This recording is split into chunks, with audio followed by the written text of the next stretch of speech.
শিক্ষার্থীরা প্রিয় শিক্ষার্থীরা, আজকে আমরা আরো ২ টা সূত্র নিয়ে আলোচনা করব। সেই ২ টা সূত্র খুবই ফেমাস সূত্র। তোমরা সবাই জানো a square plus b square এর ফর্মুলা এবং a square plus b square এর ফর্মুলা এবং a square plus b square এর ফর্মুলা। ঠিক আছে? এখানে ৩ টা ফর্মুলা কিন্তু সেম একই ফর্মুলা, কিন্তু তাদের যে তোমার ফর্মুলাটা সেটা ডিফারেন্ট। তোমার ৩ টা রাশি বা পদ এর ফর্মুলা একই, কিন্তু ফর্মুলা ডিফারেন্ট। তো চলো দেখা যাক। a square plus b square সমান আমরা যেমন লিখতে পারি a plus b whole square minus 2ab, তেমনই আমরা লিখতে পারি a minus b whole square plus 2ab। ঠিক আছে? এটাই আমরা লিখতে পারি। আরেকটা কি লিখতে পারি আমরা? a plus b whole square plus a minus b whole square divided by 2। ঠিক আছে? এই ৩ টা ফর্মুলা আমরা এখান থেকে পাই। বোঝা গেছে? a square plus b square. তোমরা খাতায় লিখবা a square plus b square এর সূত্র। তো a square plus b square এর সূত্র লিখে লিখবা কি? a square plus b square সমান a plus b whole square minus 2ab, অর্থাৎ ভেতরে প্লাস থাকলে বাইরে মাইনাস। আর a স্কয়ার প্লাস 2ab এর আরেকটি সূত্র হচ্ছে a minus b whole square plus 2ab, ভেতরে মাইনাস থাকলে বাইরে প্লাস। আরেকটা কি a plus b whole square plus a minus b whole square divided by 2। ঠিক আছে? এই ৩ ধরনের ফর্মুলাই আমরা দেখবো। চলো। ওই ফর্মুলাটা আসলে আসে কোথা থেকে? আমরা জানি না a plus b whole square সমান কি লেখা যায়? a square plus 2ab plus b square, right? এটা আমরা লিখতে পারি। আচ্ছা, তুমি এবার আচ্ছা, এটাকে তো আমরা এভাবেও লিখতে পারি a square plus b square plus 2ab, তাই না? আমরা জাস্ট অর্ডার পরিবর্তন করলাম, ক্রম পরিবর্তন করলাম, তাই না? এভাবেও কিন্তু আমরা লিখতে পারি। এখন তুমি একটা কাজ করো তো, তুমি এইটা এই পাশেই রাখো, কিন্তু এটাকে এই পাশে নিয়ে আসো। তাহলে কি হবে?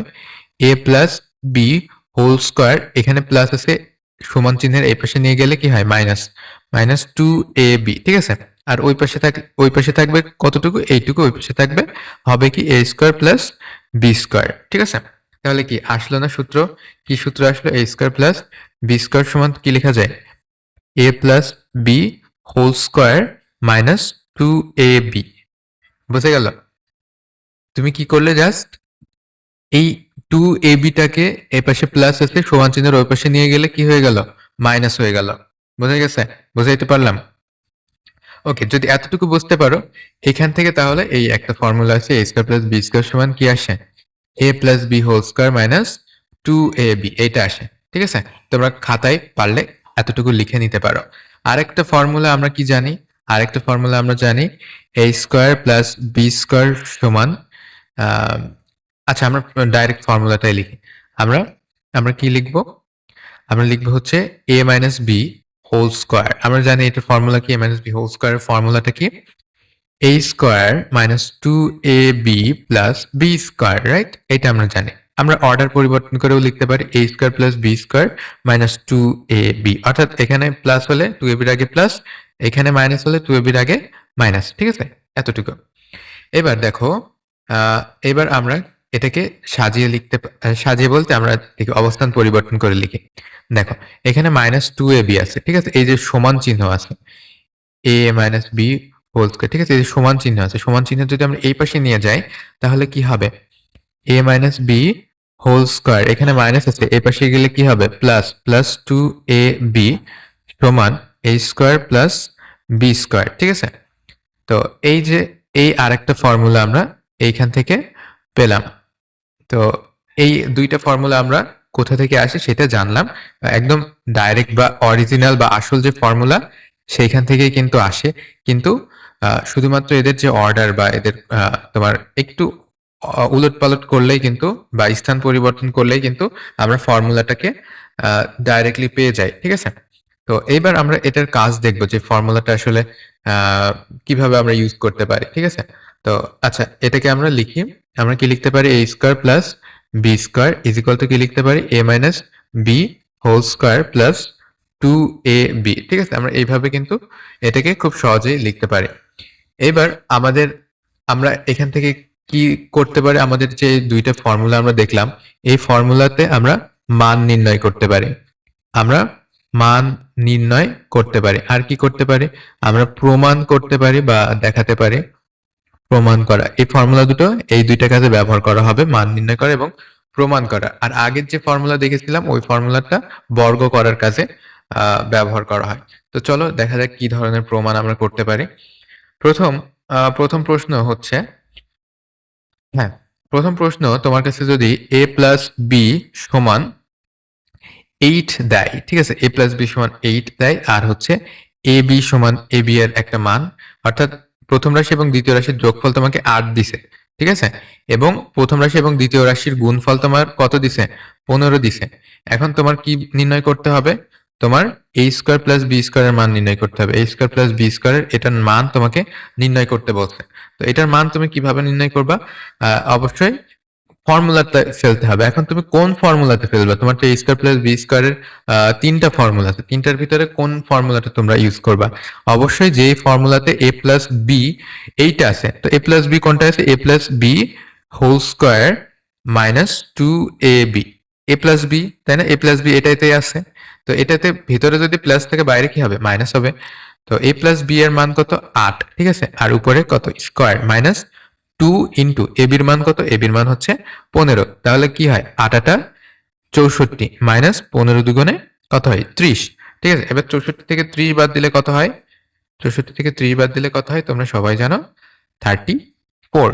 আশা করি এটা বোঝা গেছে যে তোমার যদি a স্কয়ার প্লাস b স্কয়ারের মান বের করতে বলে তাহলে তুমি প্রথমেই দেখবা যে তোমার কাছে কি দেওয়া আছে।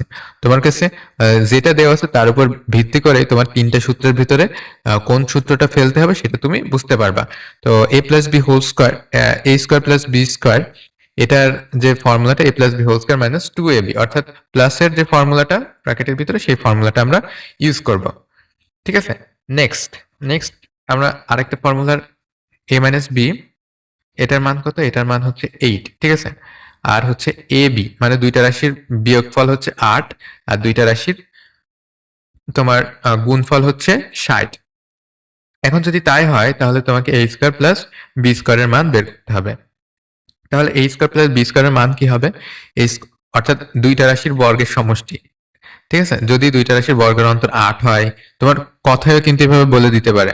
কিংবা দুইটা রাশির গুণফল যদি তোমার ৬০ হয়, তাহলে দুইটা রাশির বর্গের সমষ্টি কত হবে? ঠিক আছে? এভাবে কিন্তু বলতে পারে। তো তোমাকে প্রস্তুত থাকতে হবে। অর্থাৎ বীজগণিতটা এভাবেই বুঝতে হবে, হ্যাঁ? তো এখানে তুমি কোন ফর্মুলাটা ইউজ করবা? ফর্মুলা তো তোমার ৩ টা। এখানে যেহেতু মাইনাস আছে সেহেতু আমরা কি মাইনাসের ফর্মুলাটা ইউজ করব। কি মাইনাস? a মাইনাস b ওই হোল স্কয়ার ওই ফর্মুলাটা প্লাস 2ab, ভিতরে মাইনাস থাকলে বাইরে প্লাস হবে। এখন 8 স্কয়ার প্লাস 2ab মানে কত? ab মানে হচ্ছে 60। ৮ ৮ কত হয়? 64 প্লাস 60 দুগুণে কত হয়? 120। তো 64 আর 120 কত হয় তোমরা সবাই জানো যে 100, হ্যাঁ, আচ্ছা ঠিক আছে। a মাইনাস b এর মান হচ্ছে আমরা 8 নিয়েছিলাম এবং ab এর মান আমরা 60 নিয়েছিলাম। সেক্ষেত্রে কি হবে? ৮ ৮ 64, 64 আর হচ্ছে তোমার 120, ঠিক আছে? এই ক্ষেত্রে তোমার এইটা হবে। কিন্তু তোমাদের বইয়ে যে উদাহরণটা দেওয়া আছে সেখানে কিন্তু 7 দেয়া। ঠিক আছে? তোমরা 7 দিয়ে করে দেখবা কত হয়। তো 4, 8 and 1, 184, ঠিক আছে? 184। ওকে, তো এটা হচ্ছে a স্কয়ার প্লাস b স্কয়ারের মান যখন a মাইনাস b এর মান হচ্ছে 8 এবং ab এর মান যখন 60 সেই সময়, ঠিক আছে? এখন আমরা আরো কিছু দেখব যে তোমার কিন্তু সূত্র আরেকটা প্রয়োগ আমি দেখাই দিই। a প্লাস b এর মান তোমার মনে করো 8 দিল, a মাইনাস b এটার মান তোমার মনে করো 7 দিল, ঠিক আছে? এই দুইটা মানে দুইটা রাশির যোগফল এবং দুইটা রাশির বিয়োগফল এটা দেয়া আছে। এখন এটা কিন্তু পসিবল না, ঠিক আছে? এমনিতেই জাস্ট আমরা ধরে নিলাম অঙ্ক করার সাথে। তো এই সময় তোমার যদি a স্কয়ার প্লাস b স্কয়ারের ফর্মুলাটা দেয় বা a স্কয়ার প্লাস b স্কয়ারের মান যদি বের করতে দেয় তাহলে কি বের করবা? a plus b whole square plus a minus b whole square divided by 2, ঠিক আছে? এবার a প্লাস b কত হবে? 8 square, a minus b 7 square divided by 2, ঠিক আছে? এটাই আরকি। ৮ ৮ ৬৪ আর হচ্ছে ৭ ৭ ৪৯, ঠিক আছে? ৬৪ যোগ ৪৯, ৭ ৭ ৪৯ বাই ২। এখন তোমাকে দেখতে হবে কি কত হয়, ঠিক আছে? তোমার যদি ভগ্নাংশ থাকে তাহলে ভগ্নাংশ আকারেই রেখে দাও, হ্যাঁ? কোনো সমস্যা নাই। ওকে। তো আশা করি আমরা ফর্মুলাগুলা কিভাবে, কোন ফর্মুলা কোথায় কিভাবে প্রয়োগ করতে হয় বা কোথায় কিভাবে ইউজ করতে হয় সেটা তোমরা বুঝতে পারলে। এখন তোমাদের a স্কয়ার প্লাস b স্কয়ারের মান নির্ণয় করতে হবে। a স্কয়ার প্লাস b স্কয়ারের মান নির্ণয় করতে হবে। ঠিক আছে? কোন ক্ষেত্রে? একদম ১ নম্বরের ক্ষেত্রে দেখো। ১ নম্বরে তোমার মনে করো দেয়া আছে কি a মাইনাস b, এটার মান দেওয়া আছে হচ্ছে ১০ এবং ab এটার মান দেওয়া আছে ৮০, ঠিক আছে? এই ক্ষেত্রে তোমার a স্কয়ার প্লাস b স্কয়ারের মান বের করতে হবে এবং a প্লাস b এটা যদি তোমার হয় হচ্ছে ১৫ আর ab এটার মান যদি হয় হচ্ছে তোমার ৫৬, এক্ষেত্রে তোমার a স্কয়ার প্লাস b স্কয়ারের মান বের করতে হবে। তুমি কমেন্ট করে শুধুমাত্র উত্তরটা লিখবা, ঠিক আছে? শুধুমাত্র অ্যান্সারটা লিখবা যে ১ নম্বরের অ্যান্সার কত এবং ২ নম্বরের অ্যান্সার কত, ঠিক আছে? এটা হচ্ছে তোমার হোমওয়ার্ক।